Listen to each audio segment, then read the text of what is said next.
Well, again, good morning from the John and Mike Show on your Monday morning. Great to have you on board. I'm John McCoy, Mike Basso across the news desk.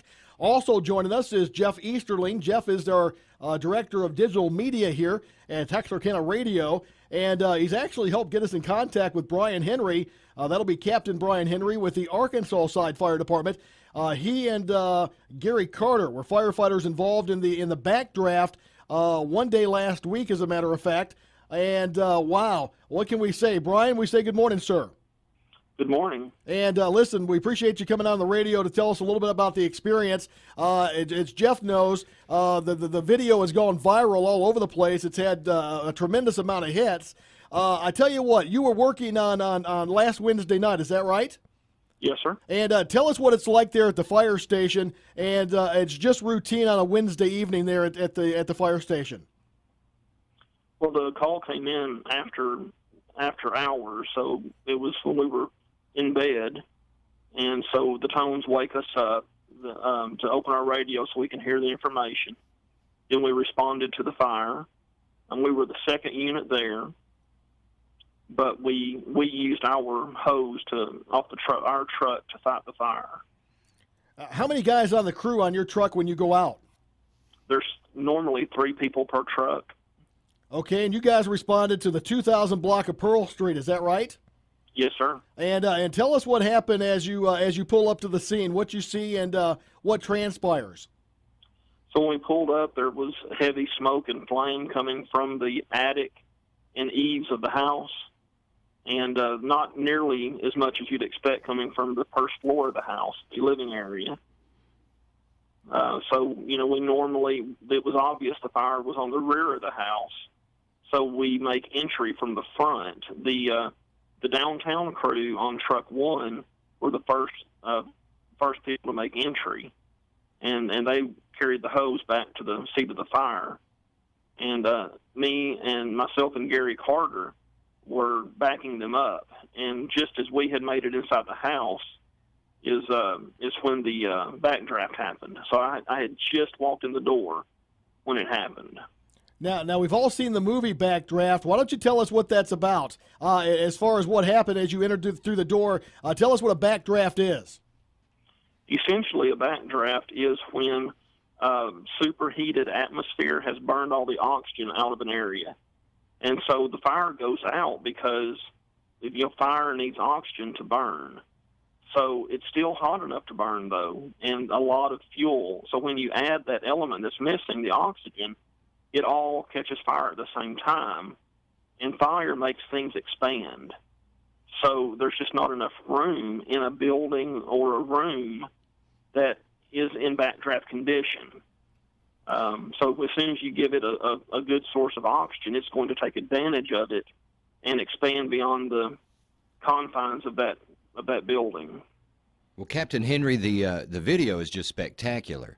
Blew out ash and insulation all the way out into the street, but no one was injured, miraculously. I mean, is that correct? That's correct. The backdraft was confined to the attic. If it had been the living area, then definitely we could have been hurt. The only thing that it did to us in the house, and it didn't hurt anybody, is it caused some of the ceiling to collapse because of the pressure of the attic. It blew the door off the front of the house that would normally been where you would access the attic. And in that video, everybody's seeing you were the one that walked into the door just right before the explosion, yes? Yes, sir. Wow. Hey, what is going through your mind when something like that happens? I know you guys risk your lives all the time to save people's lives. You go into burning buildings. You go into smoke-filled facilities and buildings and homes. What is going through your mind when you open that door? And I've seen the video. Jeff's done a great job with the video, and I think everybody's seen it at this point. But as you walk through the door, it looks like you take about 2 steps. What goes through your mind when this happens? I wasn't sure what happened because all I heard was a low boom, like if you're lighting your grill and you let a little too much gas get in there. That sound of it lighting. The boom. Right.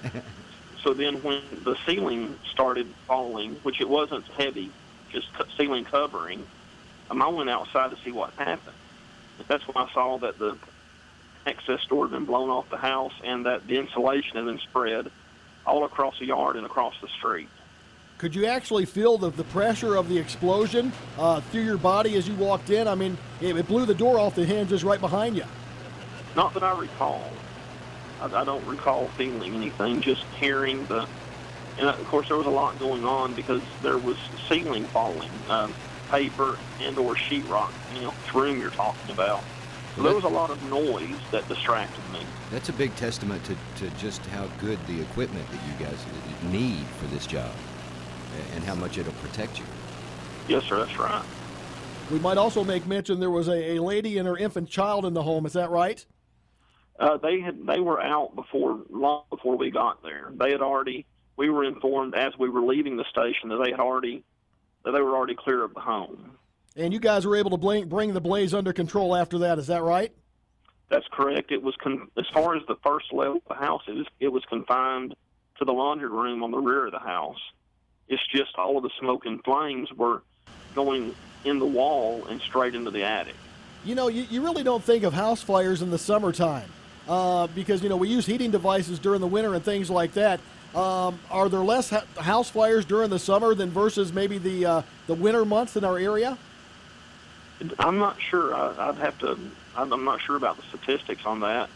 The ones in the summer are a lot more memorable because they hurt us so much more because we're wearing that heavy equipment and it's hot. Right. So between the fire, the exterior temperature, so there's no place to get relief. In the wintertime, you go outside and cool down. In the summertime, you're still hot when you get outside. Yeah, and it's not, especially in 100-degree heat, you guys are fighting fires, not unusual for firefighters to become overheated, and that happens pretty quickly. It does.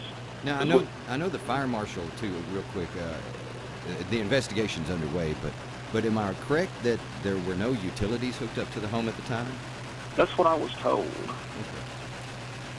So it's still kind of a mystery, and the investigation will kind of lead to what may have happened. Yes, sir. I don't know what they found out about that since. So you said that Company 1 was the first to respond. Were there other firefighters besides you and Gary inside the building at the time?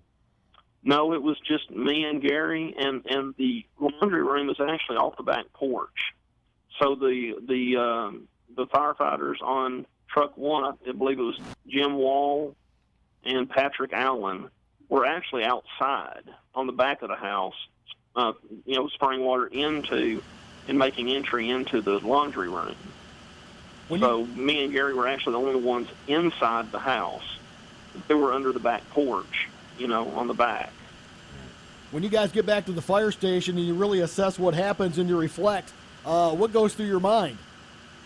It really didn't seem spectacular to me. Just the idea that if it had been inside the house, it could have been bad is the main thing you think about. But, the house itself was very clear of smoke and fire because it was so confined to the attic. So you got back to the firehouse and you weren't really sure, but once you saw the video and you saw just how powerful that backdraft was, what went through your mind then? Well, that we were lucky that it didn't do anything else. I mean, spread to the lower levels, or somebody being in front of it. I think everyone was pretty much clear of the flame that shot out in the front of the house. So that could have hurt somebody, or the flying debris from the door flying off.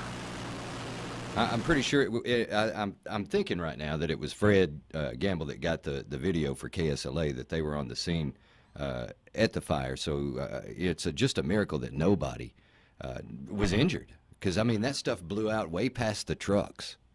It did. Yeah, it was pretty spectacular. I know Fred was running because he was a lot closer to the fire to the house when it started blowing out. Right. Mm-hmm. Yeah, it was kind of like confetti coming down to the ball game. It really was. That's really what it looked like. Right. Yeah, he did a good job, and everybody did a good job. We were lucky nobody was standing directly in front of it. Well, lucky and blessed. We thank God that you guys are all right, and appreciate you so much for the job that you do for all of us just every day. Well, thank you. All right, Captain Brian Henry, listen, yeoman's work there. We appreciate it. Again, we appreciate, like Jeff says, the work that you do for the community. Keep up the good work and stay safe out there, you and your colleagues. Thanks so much.